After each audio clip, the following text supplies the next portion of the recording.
A struggling father walks into a dealership, desperate for a car, but instead of help, he gets humiliation. The salesman laughs, mock his budget, and treat him like nothing. But they don't realize who's watching. In the back, a silent giant listens, his blood boiling. A legend, a millionaire. A man who's about to flip the script in a way they never saw coming. Because today, respect won't be bought. It'll be earned. Before we deep dive into this interesting story, subscribe to our channel and tell us where you're watching from. Share in the comments below. The sun was high, beating down on the pavement outside an average-looking car dealership in a mid-sized American town. Inside, salesmen leaned against desks, checking their phones, waiting for the next big spender to walk through the doors. The showroom was filled with the latest models, their polished exteriors reflecting the fluorescent lights above.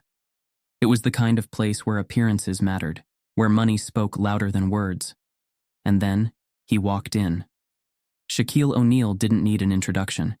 He was a towering presence, a living legend, a man whose name alone commanded respect. But today, he wasn't here as the superstar, the millionaire, or the NBA icon. He was just another man walking into a dealership, dressed in a simple hoodie and jeans, looking for a car. He had no entourage, no cameras, no flashy jewelry. Just him, his towering frame, and an observant gaze that missed nothing.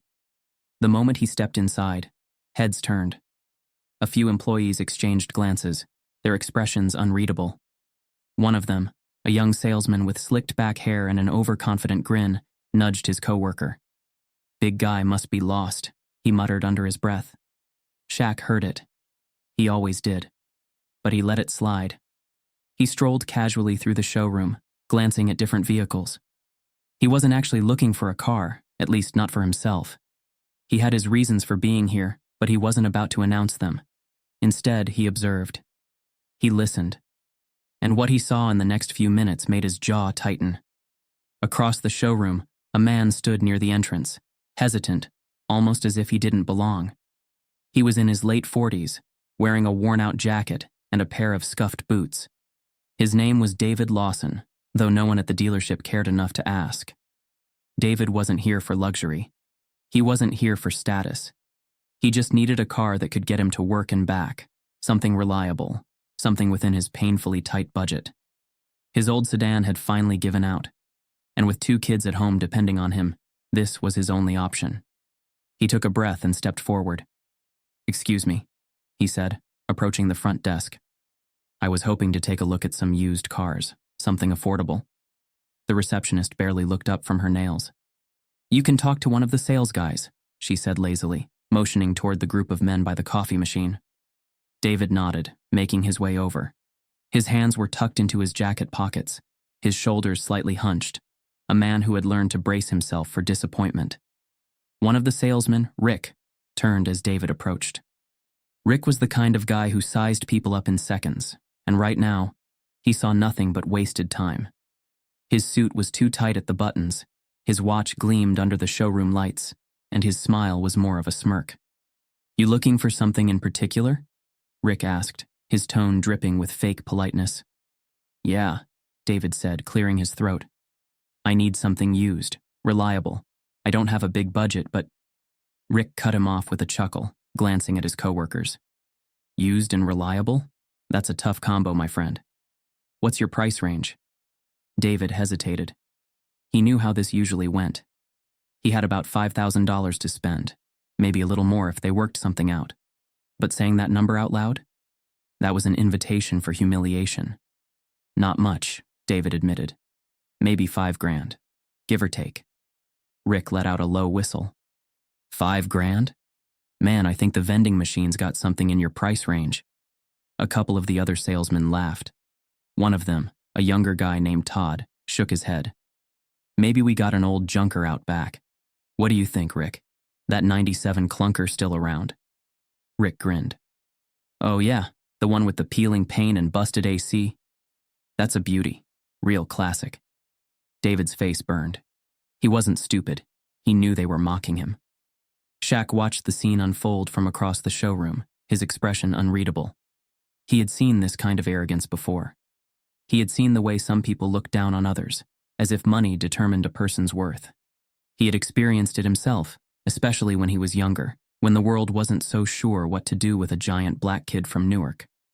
But here's the thing about Shaquille O'Neal. He never forgot. And he sure as hell wasn't about to let this slide. Casually, he stepped forward, making his way toward the same group of salesmen. He stopped near David, giving the struggling father a reassuring nod before turning to Rick. "Hey man," Shaq said, his voice smooth but firm. "I'm actually looking for a car, too." Rick turned, sizing him up the same way he had David. He still had no clue who he was dealing with. "Yeah? What kind of car are you looking for?" Rick asked, already preparing his usual sales pitch. Shaq shrugged. "Something nice, something clean. Got any recommendations?" Rick's entire demeanor changed. His smirk widened, and suddenly he was all business. "Oh, absolutely. We got some premium models over here." He gestured toward the luxury section of the showroom, the part David hadn't even dared to glance at. "Depends on your budget, of course." Shaq raised an eyebrow. "Think you got something in the $5,000 range?"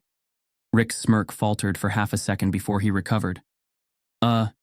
We don't really carry anything that low, but we might be able to work something out." He turned to Todd. "Hey, go check if we got anything in the back for our guy here." Todd hesitated, looking between Shaq and Rick. Something was off. The way Shaq stood, the way he carried himself. It wasn't the posture of a man begging for a deal. And then it clicked. Todd's eyes widened slightly. He leaned toward Rick and muttered under his breath, Dude, you know who that is, right?" Rick frowned. "What are you talking about?" Todd swallowed hard. "That's Shaquille O'Neal." Rick blinked. "No way." But now that Todd had said it, Rick couldn't unsee it. The size, the voice, the undeniable presence. It was him.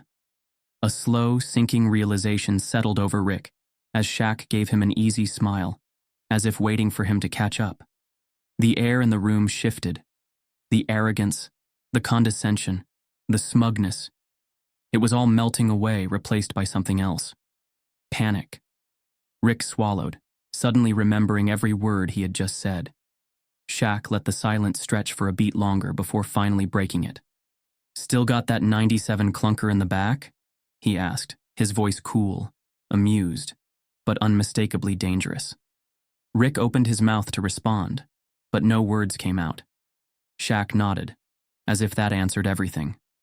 "That's what I thought," he said. And just like that, the game had changed. David Lawson gripped the steering wheel of his dying car, his knuckles turning white as he guided the wheezing vehicle into the parking lot of the dealership. The dashboard flickered weakly, a warning light blinking in a desperate plea for help. The car had barely made it this far, another mile, maybe 2, and it would have given out completely. He exhaled slowly, forcing his frustration down as he ran a hand through his graying hair. This wasn't how life was supposed to be. David had done everything right. He had worked hard, kept his head down, provided for his family. 2 jobs, one at the steel factory, another at a grocery store at night. The hours were brutal, the exhaustion bone deep, but he didn't complain. He couldn't afford to. His kids needed food, clothes, a roof over their heads. And now, they needed a car that wouldn't break down every other day. He had been putting off this trip for weeks, hoping the old sedan would hold out a little longer. But when it stalled in the middle of an intersection the night before, leaving him stranded with a trunk full of groceries and a sinking feeling in his gut, he knew he had no choice. The dealership wasn't his first option. He had scoured used car listings online, visited a few private sellers, but everything in his price range was either already sold or barely functional. He needed something dependable, even if it was old. He needed a car that would start every morning without a fight. David took another deep breath, squared his shoulders, and stepped out of the car. The moment he walked through the glass doors, the atmosphere shifted. It was subtle, but it was there. The way the receptionist barely glanced at him before returning to her phone. The way the salesman near the coffee machine eyed him, then immediately looked away, uninterested. He was used to it. People had been looking through him for years. He took a few hesitant steps toward the showroom, scanning the sea of polished vehicles. His stomach tightened. Even the cheapest models looked out of reach. He wasn't here for something fancy. He just needed 4 wheels and a working engine. One of the salesmen finally took notice and walked over. His suit was sharp, his hair slicked back, his watch gleaming under the fluorescent lights. His name tag read, Rick. David didn't need to hear a word to know exactly how this was going to go. Rick looked him up and down quickly, his expression neutral, but calculating.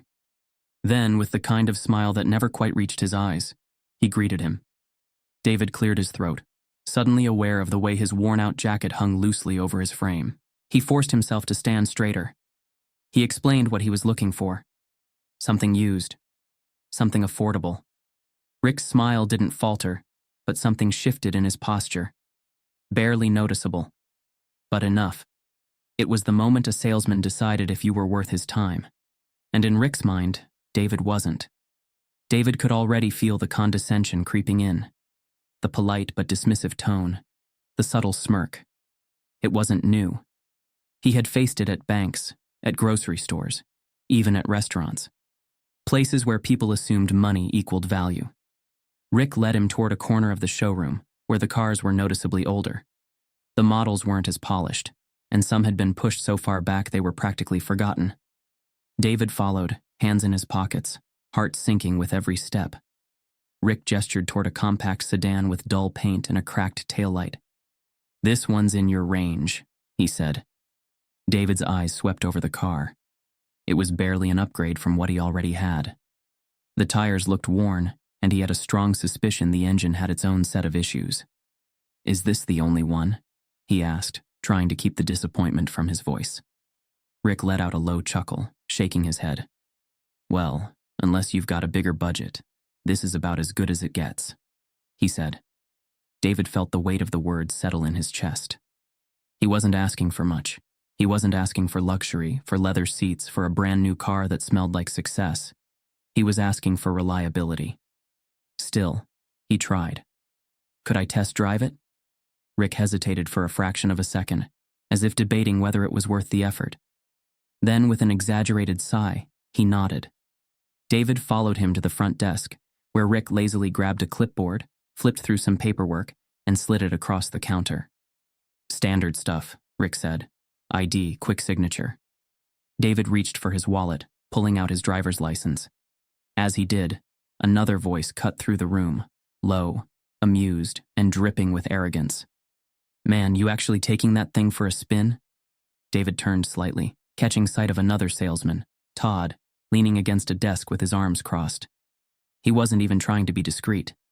A couple of other employees nearby smirked. Rick chuckled.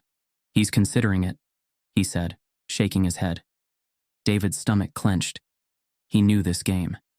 He had seen it before, heard it whispered in boardrooms, at job interviews, at parent-teacher meetings.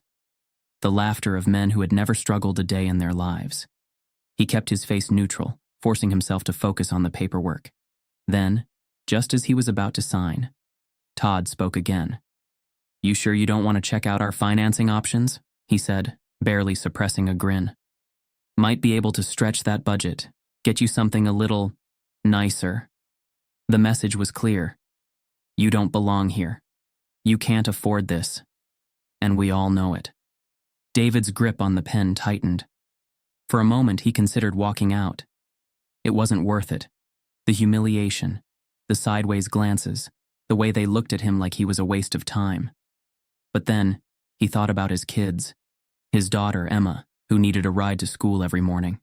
His son, Jacob, who had started helping him with grocery runs because the bus schedule never lined up right. He thought about the nights he had spent working overtime just to make sure the electricity stayed on. He wasn't walking away. He forced his signature onto the paper, sliding it back across the counter without looking up. Rick grabbed the keys, but the smirk never left his face. "All right," he said, tossing them into David's palm. "Let's see if this thing still runs." The words stung, but David ignored them. He turned toward the exit, heading for the lot where the car was parked. He didn't notice the man standing near the front of the showroom. A man who had been watching everything unfold. A man who had seen the looks, heard the laughter, and understood exactly what was happening. Shaquille O'Neal had remained quiet, but now his patience was wearing thin. His gaze followed David as he walked away, his face unreadable. He had seen enough, and something about it didn't sit right. Not one bit. The sun cast a harsh glare on the car lot as David stepped outside. His grip was firm, his knuckles white. Not out of excitement, but out of frustration.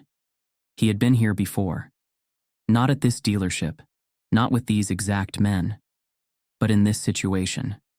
The one where people with power, status, with money, looked down at him as if he were an inconvenience rather than a customer. The car sat in the far corner of the lot, parked as if it were an afterthought. The once red paint had faded into something closer to rust, and the tires sagged slightly, looking as exhausted as David felt. It wasn't what he had hoped for, but it was what they had decided he deserved. Behind him, he heard the quiet snickers, the kind that weren't meant to be heard, but were meant to be felt. They weren't laughing with him. They were laughing at him. Rick leaned against the showroom's glass door, his arms crossed as he watched David approach the car. There was an easy arrogance about him, the confidence of a man who had never had to worry about scraping together a few extra dollars to make ends meet. Todd stood beside him, sipping from a paper coffee cup, shaking his head slightly, as if this was all some kind of joke. "Bet he won't even turn the thing on," Todd muttered, just loud enough for Rick to hear. Rick smirked. "If it starts, it's a miracle." David didn't need to hear the words to know what they were thinking. He slid into the driver's seat, the fabric torn in places, the scent of something stale lingering in the air. He inserted the key and turned. The engine coughed, sputtered, and for a moment it seemed like it might give in. Then, reluctantly, it came to life. Barely. In the distance, Shaquille O'Neal watched everything unfold, his expression unreadable. His massive frame was still, but there was a tension in his shoulders that hadn't been there before. He had seen moments like this too many times. The kind where those with power pushed down on those without.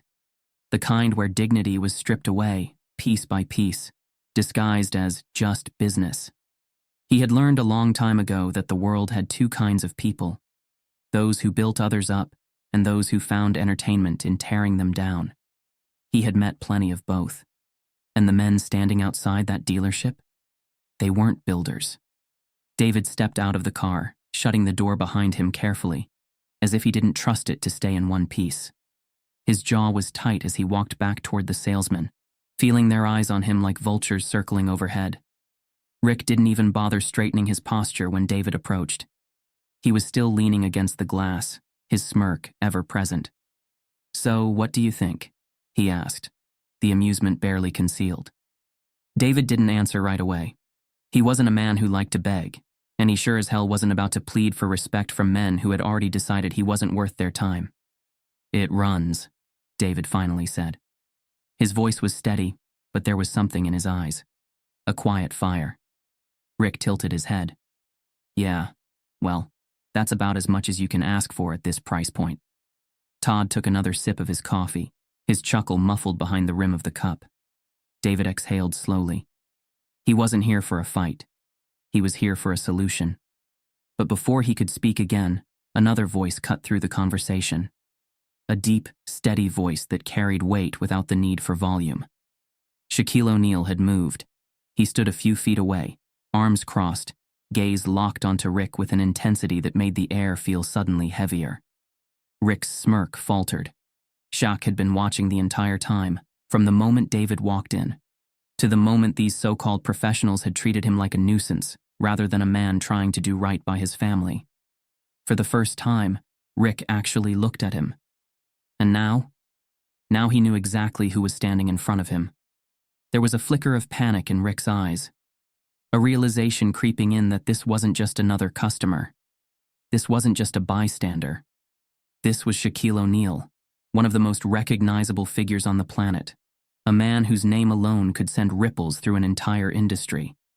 A man whose presence meant that whatever had just happened, it hadn't gone unnoticed. Shaq didn't say a word at first. He just stood there, watching, waiting, letting the weight of his silence settle into the space between them. Todd shifted uncomfortably. Rick swallowed hard. Shaq didn't need to raise his voice. He didn't need to throw a punch or demand respect. He had something better. Power. The kind that came not just from fame or wealth, but from something deeper. The kind that couldn't be bought. The kind that came from knowing exactly who you were. And right now, that power was directed at them. Rick forced a chuckle, trying to regain some of his composure. "Hey man, didn't realize you were..." Shaq held up a hand. Just a simple gesture. But it shut Rick up immediately. Shaq finally turned his gaze to David. Not with pity, not with condescension, with respect. David nodded slightly, an unspoken understanding passing between them. Two men who had walked different roads, but knew exactly what it felt like to be underestimated. Shaq turned back to Rick. "Is that how you treat your customers?" Rick opened his mouth, then closed it. He had no good answer. Shaq let the question hang in the air for a moment longer before shaking his head slightly, as if he was disappointed but not surprised. Then finally, he spoke again. Not a good look. Simple. Director. A statement that carried far more weight than the words themselves. Rick knew what this meant. This wasn't just an unhappy customer. This was a moment that could define him. A moment that, if it went the wrong way, could cost him more than just a sale. The dealership had been his playground, a place where he dictated the rules, where he decided who mattered and who didn't. But now he wasn't in control anymore. Shaq exhaled slowly, then did something that no one expected. He reached into his pocket and pulled out his own keys. Not for a junker. Not for something in budget. For the best car on the lot. And just like that, the entire game changed. Shaquille O'Neal took a slow step forward, his massive frame casting a long shadow under the showroom lights. The energy in the dealership had already shifted, but he wasn't ready to tip his hand just yet. He had spent years playing on the biggest stages, reading people, sensing their moves before they even made them. And right now, he saw the opportunity to let these men dig their own graves. He moved past David without a word, offering only a slight nod, then turned his attention to the gleaming cars on display. His fingers trailed along the hood of a sleek black sedan, its price tag enough to make most people hesitate. Rick and Todd were still recovering from their realization of who he was, but greed had a way of overpowering fear, and Shaq knew that better than anyone. Rick cleared his throat, stepping forward, his salesman instincts kicking in. He had just humiliated himself, but maybe, just maybe, there was still a way to turn this into a win. He didn't want to grovel. He wanted control back. And if there was one thing he understood, it was selling to the rich. Shaq let him think that. Todd, still gripping his coffee cup like it was the last thing tethering him to reality, exchanged a quick glance with Rick. There was hesitation, uncertainty. But then Rick straightened his tie, squared his shoulders, and shifted into the same smooth-talking persona he had used earlier. Shaq could almost hear the wheels turning in his head. Forget the struggling father. This is the real money. Rick forced a smile, stepping closer. See anything you like? Shaq tilted his head, pretending to be deep in thought. He let his eyes drift over the cars, exaggerating his movements just enough. Then, as if the thought had just occurred to him, he shrugged. Not sure, he said slowly, letting the words drag. I just need something nice, you know? Rick's smirk returned, confidence creeping back into his voice. Oh, I got you, he said smoothly. Let me show you what real quality looks like. Todd, sensing that this might be their shot at salvaging the moment, immediately perked up. Yeah, man, he added quickly. You're in the right place. We've got top-of-the-line models, best in the city. Shaq nodded along, as if impressed. He wasn't. The two salesmen led him toward the front of the showroom, where the more expensive cars sat under the bright overhead lights. The kind of cars they assumed a man with money wanted. Sleek, powerful, overpriced. Shaq ran his hand over the roof of a high-end SUV, nodding slowly. This one looks good, he said casually. Rick jumped in immediately. Oh yeah, this is one of our premium selections. Top performance, smoothest ride you'll ever have. Shaq narrowed his eyes slightly, still playing dumb. You sure? Looks kinda small. Rick hesitated for a fraction of a second before recovering. It's actually one of the roomiest models in its class, he said quickly. You'd be surprised how much space it's got. Shaq leaned down, peering into the window. Hmm, what's the price? Rick's smirk grew. For you? A great deal.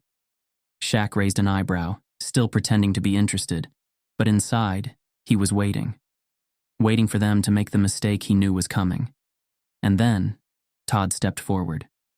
If you're looking for real luxury, though, he said, lowering his voice as if he was letting Shaq in on a secret, I can show you something special. Shaq turned, giving him just enough attention to make him think he had taken the bait. Todd gestured toward a different section of the showroom, where the elite, high-performance cars sat. The ones that weren't just overpriced, they were absurdly overpriced. Shaq followed, his face neutral. And that's when it happened. Todd walked him right up to a sleek sports car, brand new, polished to perfection, looking more like an art piece than a vehicle. This, Todd said, his voice dripping with excitement, is what someone like you should be driving. Shaq didn't react, not outwardly. But inside he almost laughed. Someone like me. He had seen this trick before. The psychological game. The way salesmen tried to stroke egos, plant seeds of insecurity, make a person believe that they needed something to prove their worth. It was a scam as old as time. Shaq let out a low hum, pretending to consider it. What's the price? Rick and Todd exchanged a quick glance. Todd was grinning now. Well, normally, he began, stretching out the word, it's about $180,000. Shaq nodded, rubbing his chin. That's a lot. Rick leaned in slightly. We could work something out. Shaq tilted his head. Oh yeah? Rick chuckled, that arrogant glint returning to his eyes. Of course. We take care of our serious buyers. Shaq fought the urge to shake his head. Serious buyers. These men had just spent the last 20 minutes laughing at David for having a tight budget, treating him like an inconvenience. But now that they thought they had a whale, a customer they could bleed for commission, they were suddenly eager, accommodating. Shaq let out a slow breath, pretending to consider it. He stepped back, glancing at the other cars again, dragging out the moment. He could see it in their eyes, the anticipation. They thought they had him. And that was when he decided it was time to end the game. He turned back to Rick, his expression unreadable. You said you take care of serious buyers? Rick nodded quickly. Absolutely. Shaq let the silence hang for a beat longer before speaking again. Then why'd you treat that man like trash? The shift in the room was instant. Rick blinked.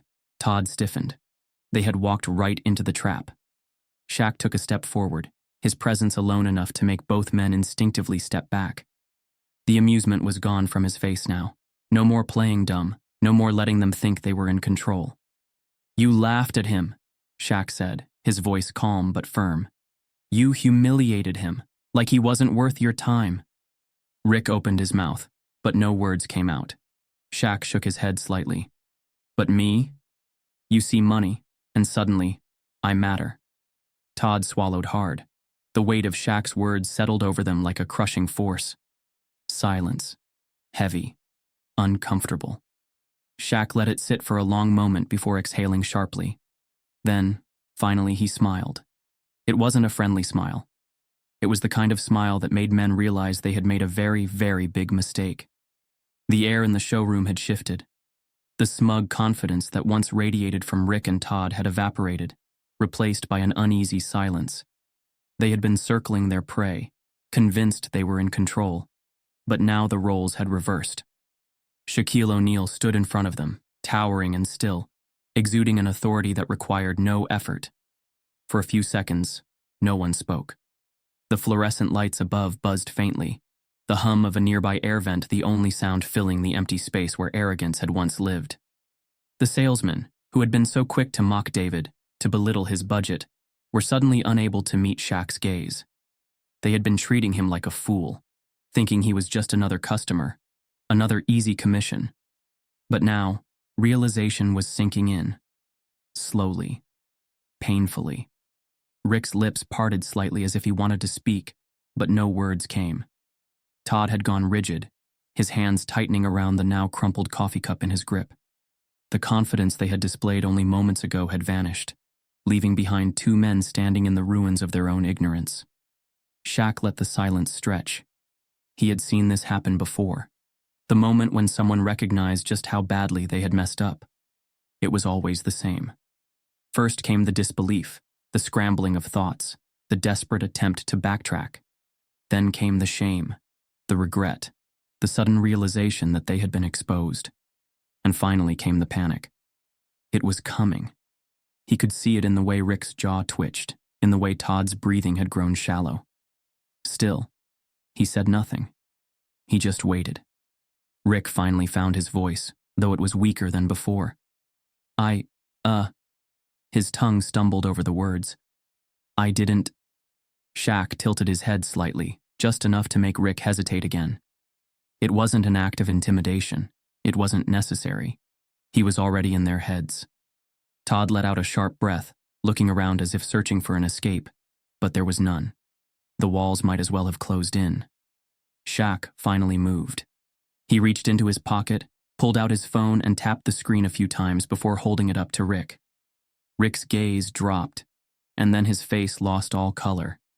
There, staring back at him, was an image of Shaquille O'Neal, in this very dealership, standing next to the owner.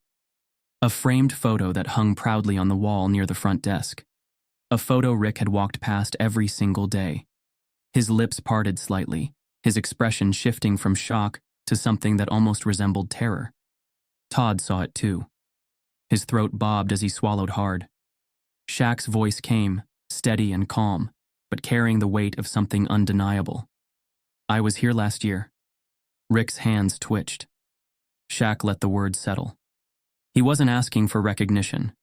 He wasn't flexing his fame for admiration. He was stating a fact, one that made it clear just how deep their mistake had been. He had been here before.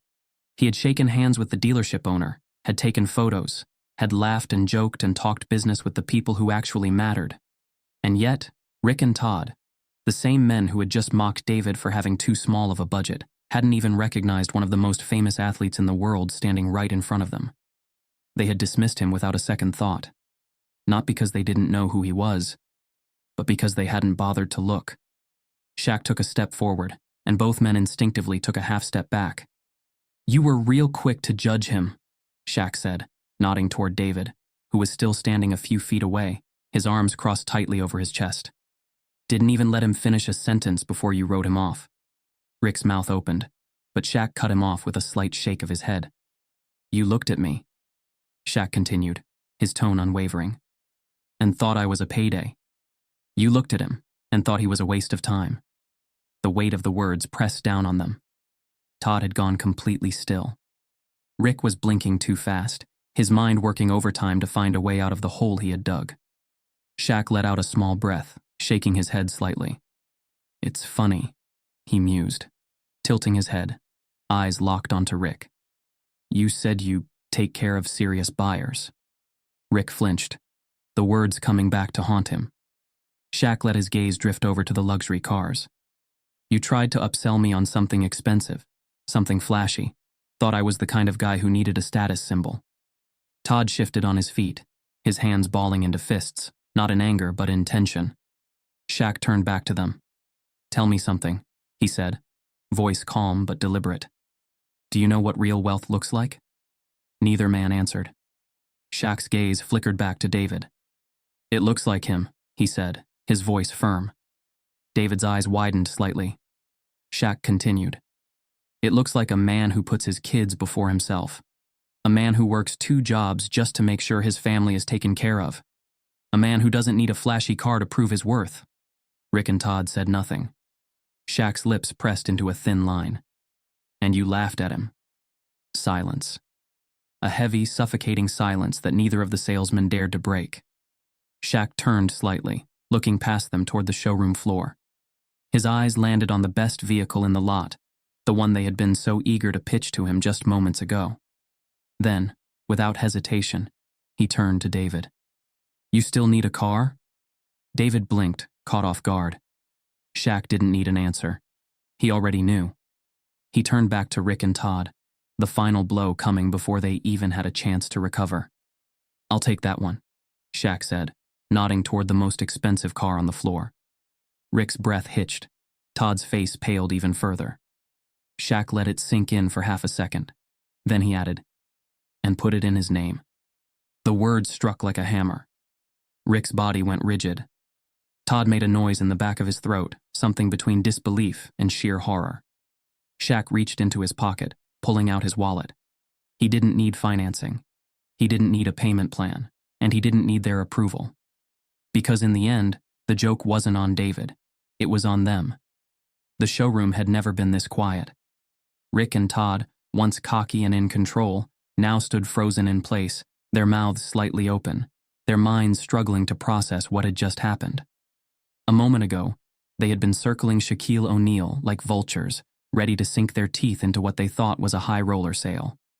Now, they were standing in the aftermath of their own arrogance, watching as the power they had wielded so carelessly was ripped from their hands. Shaq remained still, wallet in hand, eyes locked onto them, waiting. He wasn't impatient. He wasn't rushed. He had all the time in the world.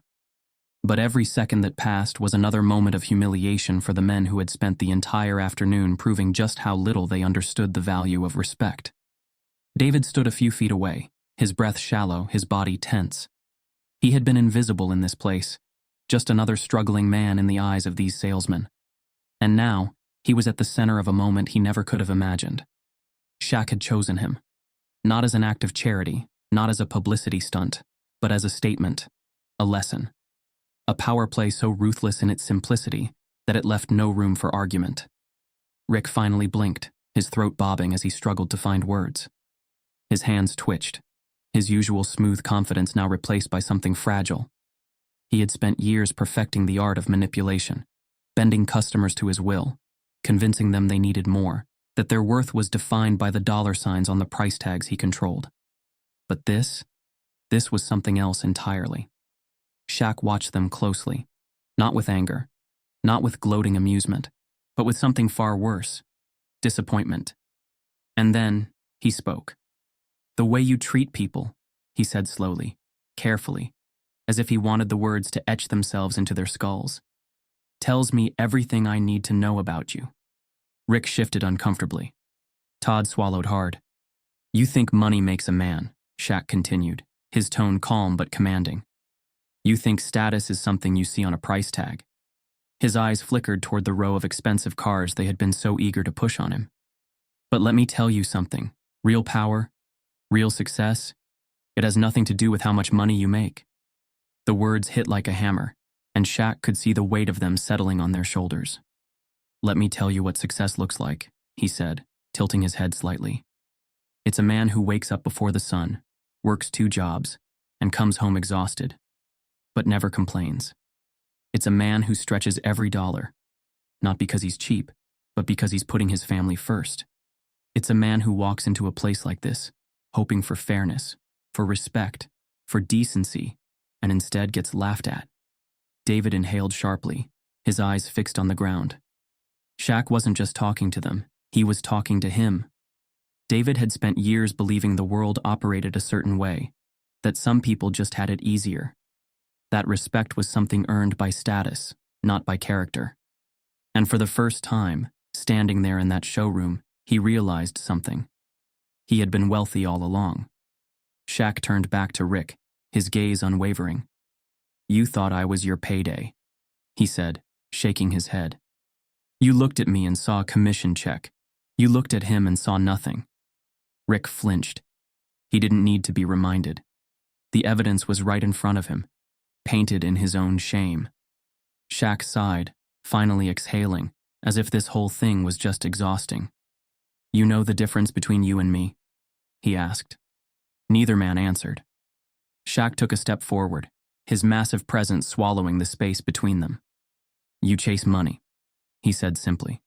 "I don't have to." It wasn't bragging. It wasn't arrogance.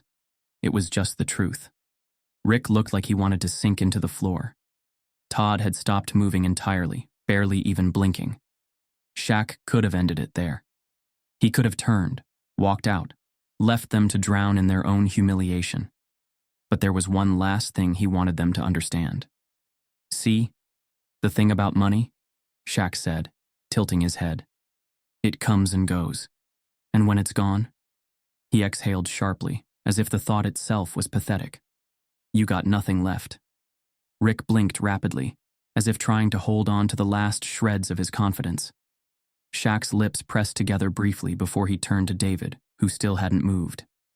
You, Shaq said, pointing at him. You got something better. David finally met his gaze. You got people who count on you, Shaq said. People who love you. People who see you for who you are, not what's in your wallet.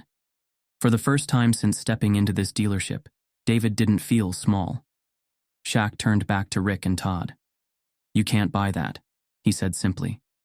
The silence that followed was deafening. Shaq let them sit with it. He let the weight of their actions settle into their bones. Then, without another word, he turned toward the front desk. The receptionist, who had been watching the entire thing with wide eyes, fumbled as she reached for the paperwork. Her hands shook slightly as she placed the contract in front of him. Shaq took the pen, his movements slow and deliberate as he signed the papers. The car, the best one in the showroom, now belonged to David. Shaq turned, holding the keys in his massive hand. He could feel the eyes of every single person in the room on him. He could feel the tension, the disbelief, the absolute devastation in the salesmen who had just lost everything they thought they had. Without a word, he held the keys out to David. David stared at them, his hands still at his sides, his breath uneven. For years he had struggled. He had fought, sacrificed, worked himself to exhaustion. And now, standing here, watching the outcome of something he never could have imagined, he wasn't sure how to move. Shaq didn't force him. He just waited. Finally, David reached forward. His fingers brushed against the keys, hesitant, as if afraid they might disappear if he took them. They didn't. He curled his fingers around them slowly, his grip tightening. Shaq nodded once. David exhaled sharply, his throat tight, his chest rising and falling as emotion crashed over him like a tidal wave. He had walked into this place feeling like nothing. And now? Now he was walking out as the richest man in the room. David stared at the keys in his palm, his fingers curled around the smooth metal. But his mind struggled to grasp what had just happened. Just minutes ago, he had been standing in this same spot, feeling small, feeling like he was wasting his time. And now, in a matter of moments, his entire world had shifted. The weight of the keys was light, but the meaning behind them was heavier than anything he had ever carried. Shaquille O'Neal stood in front of him, unmoving, his towering presence making everything else in the room seem insignificant. There was no need for words. The message had already been delivered. Loud and clear. Behind them, Rick and Todd were still frozen in place, their faces pale, their bodies stiff as if their brains hadn't caught up with reality yet. Their entire scheme, every snide comment, every dismissive glance, every moment of arrogance, had just been obliterated in the most spectacular way possible. Shaq didn't just prove them wrong, he had crushed them. And he had done it without raising his voice, without causing a scene, without throwing a punch. He had done it simply by choosing himself, who mattered. David felt his breath hitch as he looked down at the keys again. He blinked once, twice, trying to make sense of it. The best car in the showroom. His. Just like that. A man like Shaquille O'Neal could have bought any car, driven off without a second thought, left these men to scramble and recover from their embarrassment. But instead, he had handed that power over to someone they had deemed unworthy. Shaq had rewritten the rules in real time. A few feet away, the receptionist sat motionless, her hands hovering over the keyboard as if she was still processing what had just unfolded. The other employees who had once been indifferent to David's presence were now wide-eyed, whispering among themselves. This wasn't just a car sale anymore. This was a moment, and everyone in that room knew they would be talking about it for years. David's throat tightened as he slowly lifted his gaze from the keys, looking up at Shaq with an expression that held too many emotions to name. Disbelief, gratitude, shock, something deeper. Shaq didn't need thanks. He just gave a simple nod, as if telling him, "You earned this." David exhaled shakily, his heart pounding against his ribs.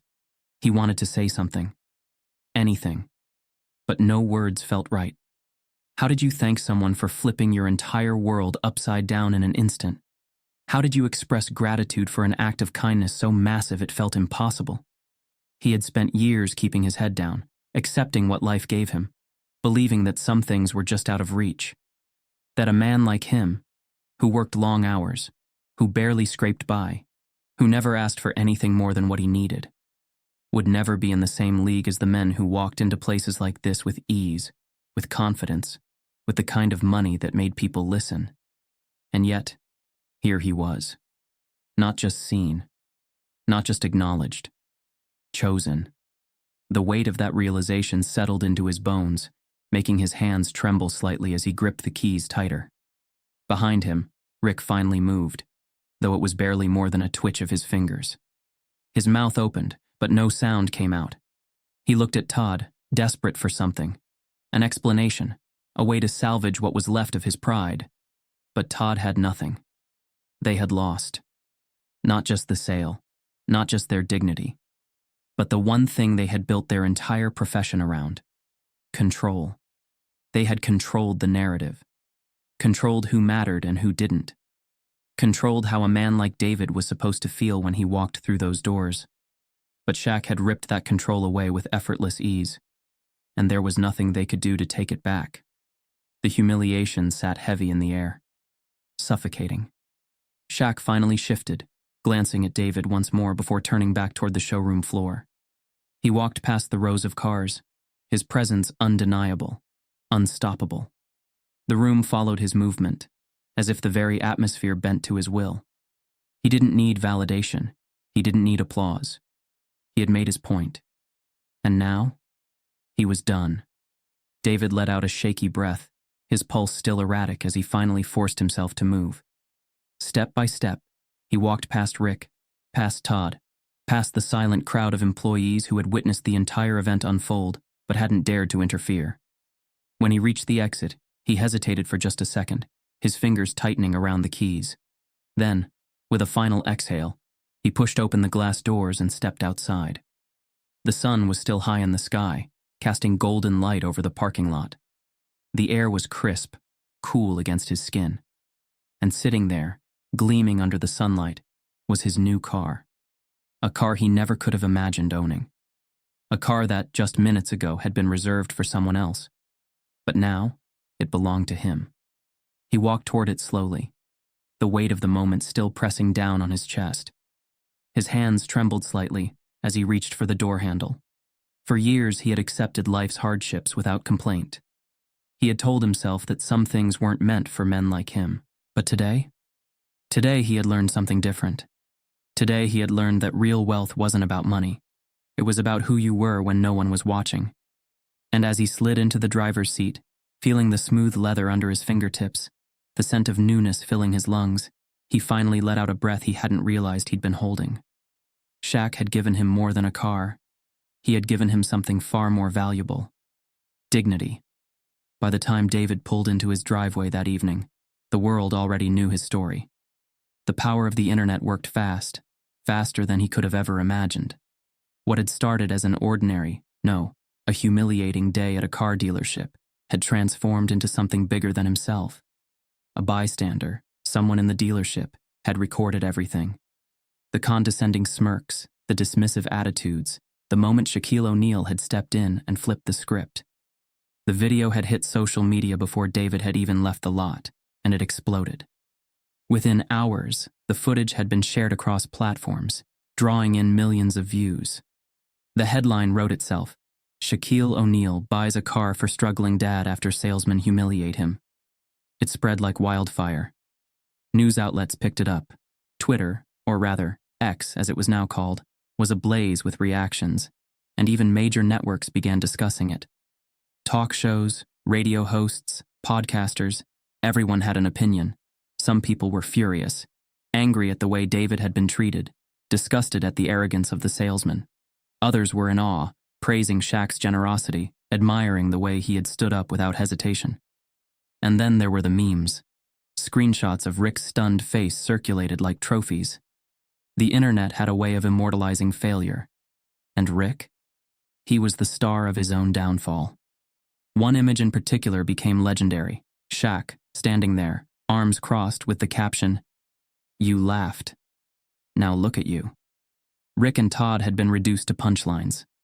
By the next morning, the dealership's Yelp and Google reviews were flooded. The business's rating plummeted from its once respectable 4 stars to barely scraping 1. People who had never stepped foot in the store were leaving scathing reviews, calling it a place where honest customers get mocked and where kindness is only given to people with money. The dealership tried to fight back, issuing a bland statement about misunderstandings and isolated incidents. But it was too late. The internet had already decided their fate. Corporate got involved. Calls were made. Damage control meetings were scheduled. By noon, Rick was fired. Todd followed shortly after. But even that wasn't enough to stop the storm. Because people weren't just angry. They were watching.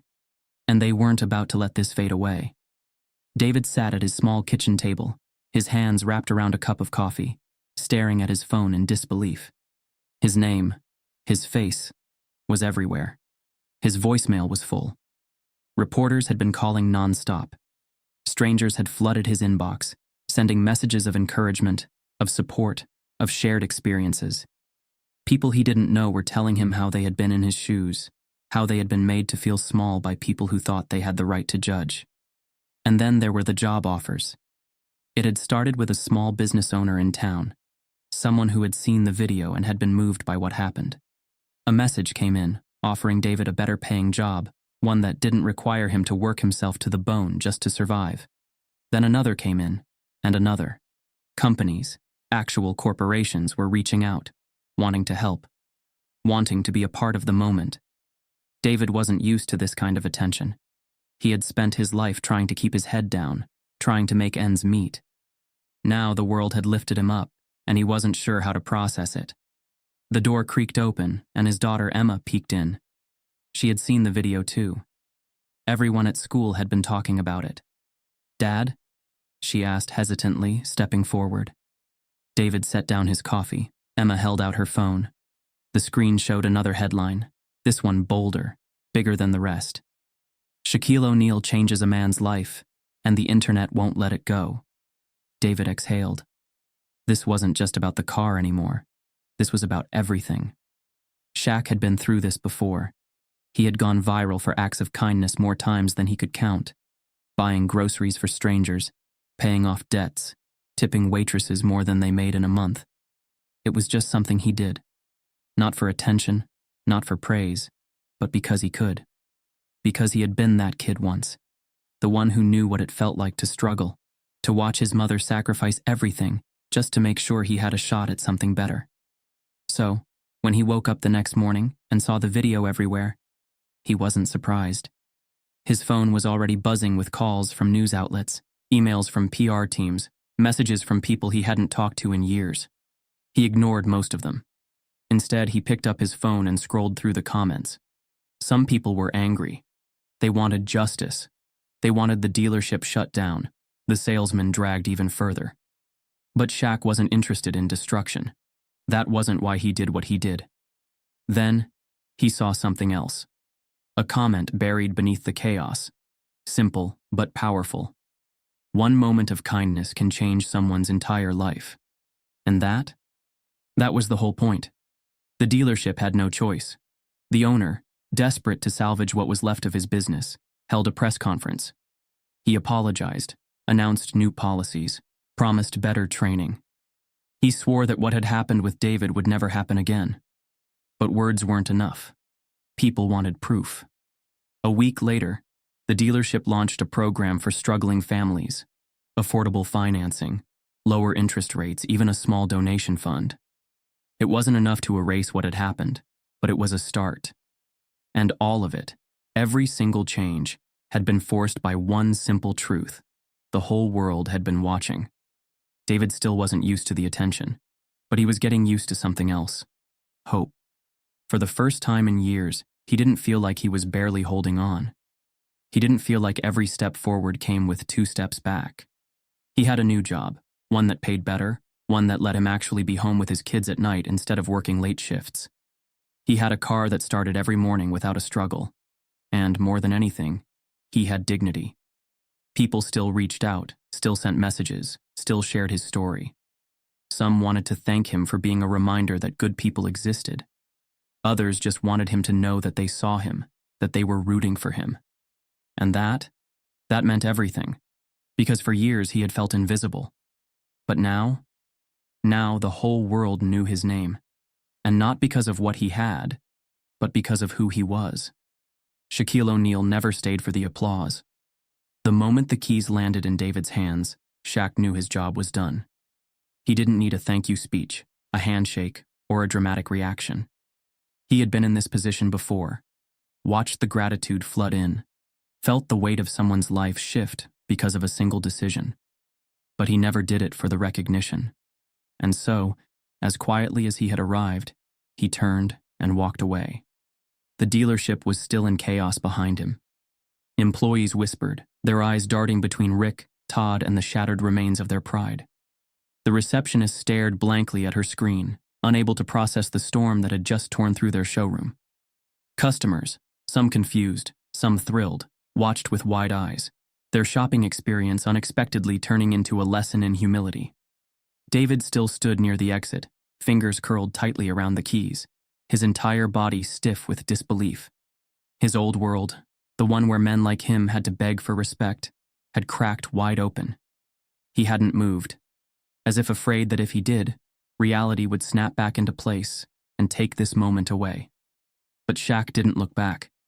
He stepped out into the afternoon sunlight, pulling his hoodie up over his head, blending back into the city as if none of it had ever happened.